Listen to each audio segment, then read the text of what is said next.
पाकिस्तान की सियासी तारीख़ में पिछले 10 सालों में कुछ ऐसे धरने, शहरों के लॉकडाउन और कुछ ऐसे वाक़यात हुए हैं कि अगर उसकी इंडिपेंडेंटली तहकीकात कर ली जाए और अदारों के टकराव की तरफ मामला ना चलें, बहुत बहुत ही अच्छा होगा कि इस मामले में हमारी जो इस्टेब्लिशमेंट है वो मदद का हाथ आगे बढ़ाए। क्योंकि 2014 का जो धरना था उसके मतलब भी मेरा एक ख्याल यह है कि उस वक्त जनरल राहील शरीफ की तैनाती के वक्त एक कॉन्स्पिरेसी थी जो उनके लिए मुश्किलात का सबब बनाने का बायस बन सकती थी, और शायद जो स्क्रिप्ट राइटर्स थे उनके प्लान के अंदर ये चीज़ शामिल हो। मेरा अपना ख़दशा यही है कि उस वक्त जनरल राहील शरीफ के लिए मुश्किलात का सबब बनाने के लिए धरने के अंदर बाद ऐसे अवामिल शामिल हो गए थे कि या तो वो मार्शल लॉ लगा दें, हुकूमत को चलता कर दें, या उनके लिए अपने लिए मुश्किल हो जाए और वो एज आर्मी चीफ उनकी अथॉरिटी जो है क्वेश्चन हो जाए। जैसे 9 मई को हुआ। 9 मई को क्या था? 9 मई को ये था कि यहाँ जो मौजूदा आर्मी चीफ हैं वो या मार्शल लॉ लगा दे या उनकी अपनी अथॉरिटी क्वेश्चन हो जाए। ये दोनों सूरतें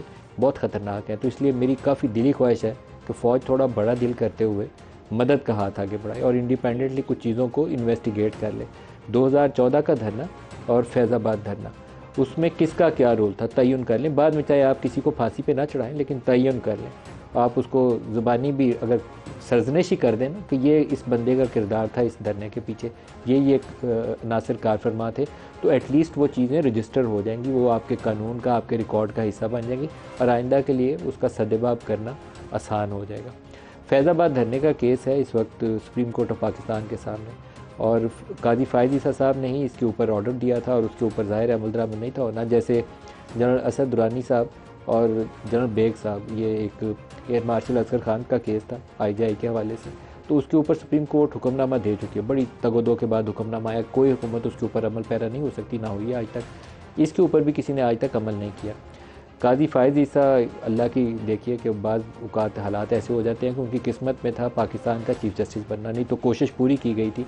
इमरान खान ने वो रेफरेंस बना के सदर अलवी के ज़रिए फ़ाइल किया था और उसके पीछे अनासर कौन थे इसका भी जवाब आज तक सच्चाई कौम को बतानी चाहिए। इमरान खान को सियासी लिहाज से गालियाँ निकालना बड़ा आसान है, सारे मुँह खोल के निकालेंगे इमरान खान ने किया था। इमरान खान के पीछे कौन था उसका जवाब कोई नहीं देता। बहरहाल मैं उसको छोड़ता हूँ क्योंकि ये जवाब इसका ख़ुद इमरान खान या PTI को देना चाहिए। वो पूरी कोशिश थी कि काजी फ़ायज़ ईसा भी इस जगह से जाए जहाँ बैठा है। चीफ़ जस्टिस तो बने ही नहीं, लेकिन उसकी किस्मत में था चीफ़ जस्टिस ऑफ पाकिस्तान बनना और चीफ़ जस्टिस ऑफ पाकिस्तान बने। एक उसमें करैक्टर जिसका अभी जिक्र आएगा वो है अबसार आलम, जो हमारे आजकल समा TV पे 7 बजे बैठ के प्रोग्राम में एनालिस्ट के तौर पर अपना हिस्सा डालते हैं। पुराने सीनियर जर्नलिस्ट हैं, मुस्लिम अखबार से उन्होंने काम का आगाज़ किया था। वो उस ज़माने में पैमरा के चेयरमैन थे और उन्होंने पाकिस्तान में आम तौर पर कोई लोगों में हिम्मत नहीं पकड़ता कि जाए और वो किसी रिटायर्ड जनरल कोई भी हो तो उसके ख़िलाफ़ जाके सुप्रीम कोर्ट के सामने या किसी भी अदालत के सामने गवाह बने या गवाही दे, और ख्वाह ये कि वो फॉर्मर ISI चीफ़ हों या उस वक्त जब वो पैमरा के चेयरमैन थे उस वक्त वो सर्विंग DGC थे, जो कह लीजिए कि DGI के बाद जो नेक्स्ट सीनियर मोस्ट पोजीशन या तगड़ी पावरफुल पोजीशन है वो उनके पास होती है DGC के पास। उनके ख़िलाफ़ वो विटनेस बने, और विटनेस किस चीज़ के ऊपर बने? जो वो चीज़ें उस वक्त के प्राइम मिनिस्टर को या आर्मी चीफ को पहले आगाह कर चुके थे, आज अदालत के सामने उन चीज़ों के ऊपर गवाही देकर वो रिकॉर्ड का हिस्सा बने। और साथ ये भी कहा कि अगर इस पर कोई कमीशन ऑफ इंक्वायरी बनता है तो उसके सामने भी वो ये सारी बातें दोहराने के लिए और विटनेस बनने के लिए तैयार हैं। तो ये एक बड़ी डेवलपमेंट थी। तो इसके ऊपर काजी फ़ायज़ ईसा ने कुछ बातें कही, मैं वो दिखा के आपको फिर प्रोग्राम में आगे लेकर चलता हूँ। काजी साहब कह रहे हैं कि एक साहब बाहर से इंपोर्ट हुए और वापस चले गए, धरना अचानक नहीं हुआ। ये बड़ी इंपॉर्टेंट ऑब्जर्वेशन है। कनाडा से इंपोर्ट होने वाले ताहिरुल कादरी साहब थे और ताहिरुल कादरी साहब को पहले पीपल्स पार्टी के आखिरी दिनों में इंपोर्ट करके एक धरने का अच्छा पूरा रिहर्सल की गई, फुल ड्रेस रिहर्सल होती है, फुल ड्रेस रिहर्सल की गई। ब्लू एरिया के 2 चौराहों के दरमियान में उनको बड़ी इज्जत के साथ बिठाया गया और वो इंकलाब लाना था उन्होंने। इंकलाब उनसे हम पूछे थे कि आईने पाकिस्तान के तहत चीज़ें चलाने के लिए तो तरीक़ाकार मौजूद है, जो इंकलाब आप कहते हैं वो फसाद वाला रास्ता है। बहरहाल वो चला गया उनका, वो इंकलाब जो था वापस चला गया। फिर दोबारा इंकलाब उनका उस वक्त आया जब पीपल्स पार्टी चली गई थी, वो ताहिरुल कादरी साहब भी चले गए। उसके बाद जब नवाज़ शरीफ की छुट्टी करानी थी तो उस वक्त ज़रूरी था कि 2013 के इंतखाबात में उनकी हुकूमत बन गई है, तो अब दोबारा क्या किया जाए। तो एक सिचुएशन डेवलप होती है। लाहौर के अंदर एक वाक़या पेश आता है जो बहुत ही अफसोसनाक था, उसके ऊपर भी उस वक्त स्टेप डाउन कर जाते शहबाज शरीफ तो ज़्यादा अच्छा था। मॉडल टाउन वाक़े के ऊपर कोई इज़्ज़त वाला मामला नहीं था कि वो जम के अटक के बैठे रहे कि लाहौर शहर के अंदर इतना बड़ा वाक़या हो गया, और उनकी नाअहली का सबूत था, कोई और कुछ नहीं भी था तो उनकी नाअहली का बहरहाल सबूत था। ताहिरुल कादरी साहब ने उसको जवाज़ बनाया और अब इमरान खान कहते हैं ये लंदन प्लान है जिसके तहत नवाज शरीफ पाकिस्तान वापस आए। तो उस वक्त हमें नून लीग के जो senior most top most leaders थे वो हमें बताते थे कि लंदन प्लान है। इब्तदाई दिनों में मैं उससे आगाह नहीं था कि वो लंदन प्लान किसको कहते हैं और क्या चीज़ है। फिर आहिस्ता आहिस्ता मामला खुला तो पता चला कि वो London plan actually Tahirul Qadri की और इमरान खान की आपस में मेल मुलाकात थी, जिसमें कुछ लोगों ने रोल अदा किया। मैं एक PMLN के बड़े सीनियर एक रुकन है, उस ज़माने में उन्होंने मुझे मिलने के लिए बुलाया, क्योंकि बाज़ खबरें ये थीं कि शायद एक या दो जर्नलिस्ट जो थे वो या इमरान या ताहिरुल कादरी के साथ वो भी लंदन में उस वक्त मौजूद थे। ये मैं बड़ी ज़िम्मेदारी के साथ आपको उनका नाम नहीं ले रहा, वो इज़्ज़तदार आदमी है। उन्होंने मुझे बुलाया मिलने के लिए और मुझसे पूछ रहे हैं लंदन में जाने या विज़िट के हवाले से कि लंदन कौन जाएगा और कौन जाएगा, चैनल पाकिस्तान में कहाँ से चल रहा है, लंदन में कौन है, इस तरह की बातें पूछ रहे हैं जो मैंने उस वक्त अंडरस्टैंड नहीं की। तो मैंने उन्हें बताया, वैसे ही बताया, जिक्र किया कि मैं तो आज तक पाकिस्तान से कभी लंदन गया ही नहीं। मैंने ट्रांजिट लिया है हीथ्रो एयरपोर्ट के ऊपर, लेकिन मैं लंदन कभी गया ही नहीं, आज तक की अभी भी नहीं गया, उसके बाद भी नहीं गया।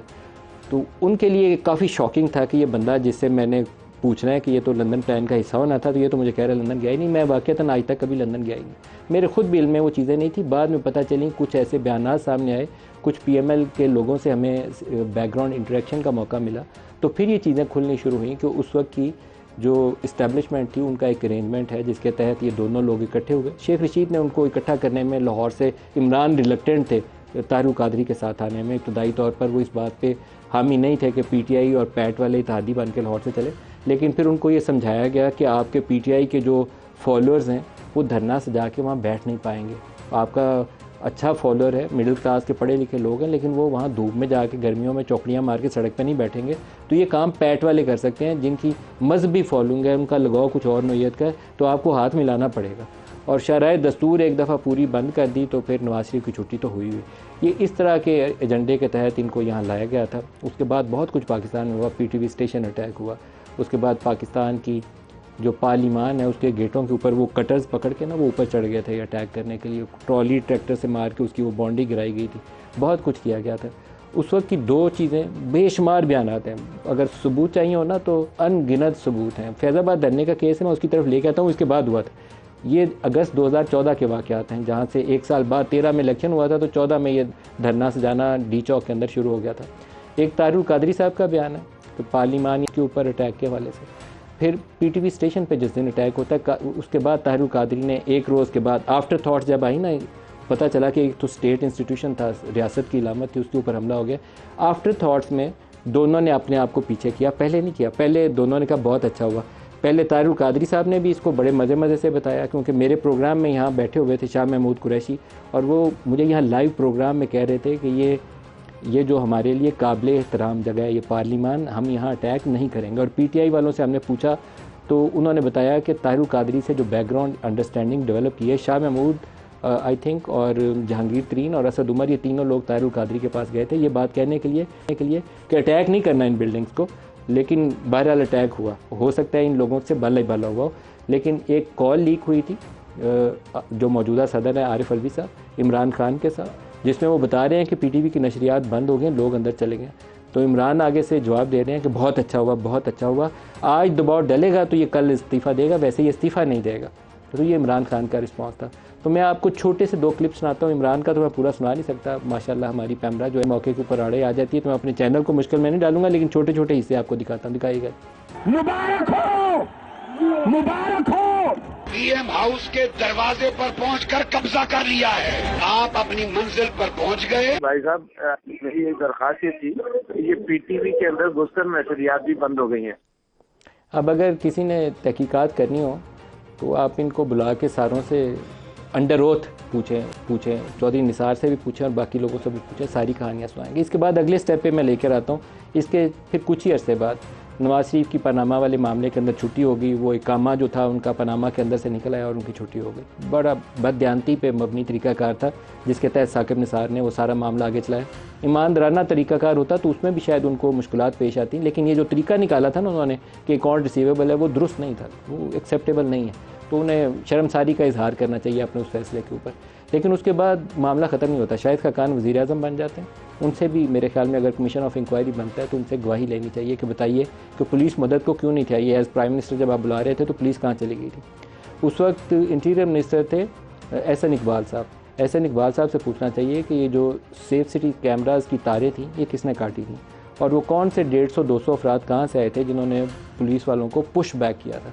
ये मैं चीज़ें इससे ज़्यादा इसलिए नहीं कहूँगा कि ये हयात हैं, लोग अल्लाह इनको ज़िंदगी दे, ये ज़िम्मेदार ओहदों पे बैठे। मैं तो जर्नलिस्ट था, मैंने एज ए जर्नलिस्ट जो चीज़ें मालूम की वो आपको गोशगुजार कर रहा हूँ, लेकिन इनके नॉलेज में है। अगर वो झूठ बोलें तो और बात है, सच्चाई बोलें तो इनको अंडर ओथ पूरे बयानात रिकॉर्ड करवाने चाहिए कि क्या हुआ था। इमरान खान की हमदर्दियाँ उस वक्त धरने वालों के साथ थी, फैज़ाबाद धरने वालों के साथ, तो इसलिए मैं उनका नाम इसलिए नहीं ले रहा कि वो तो खुद उनके साथी थे।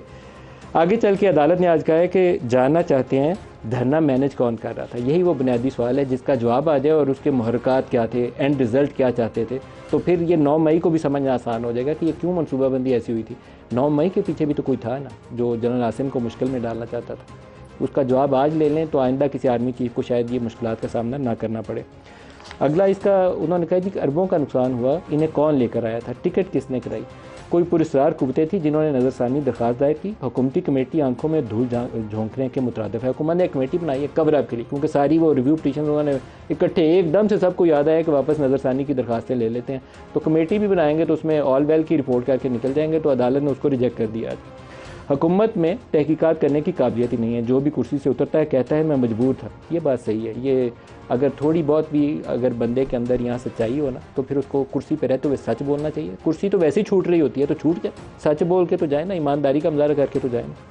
जो भी कुर्सी से उतरता है कहता है मैं मजबूर था, ज़ियाउल हक को साबिक सदर नहीं मानता। अदालत में ऐसी गलत बयानी दोबारा नहीं करना। आइन के तहत सदर 5 साल के लिए हो सकता है, बंदूक के ज़ोर पर कोई सदर नहीं बन सकता। सुप्रीम कोर्ट ने फैक्ट फाइंडिंग कमेटी की कानूनी हैसियत पर सवाल उठाया है। कमेटी के क़याम की दस्तावेज़ सिर्फ कागज़ का टुकड़ा है, कागज़ के टुकड़ों से पाकिस्तान नहीं चलेगा। हम Pakistan inquiry of commission act के तहत कमीशन तश्कील देंगे। हुकूमत ने अदालती फैसले पर अमल दरामद के लिए कुछ नहीं किया। ये पूरी बैकग्राउंड है जी।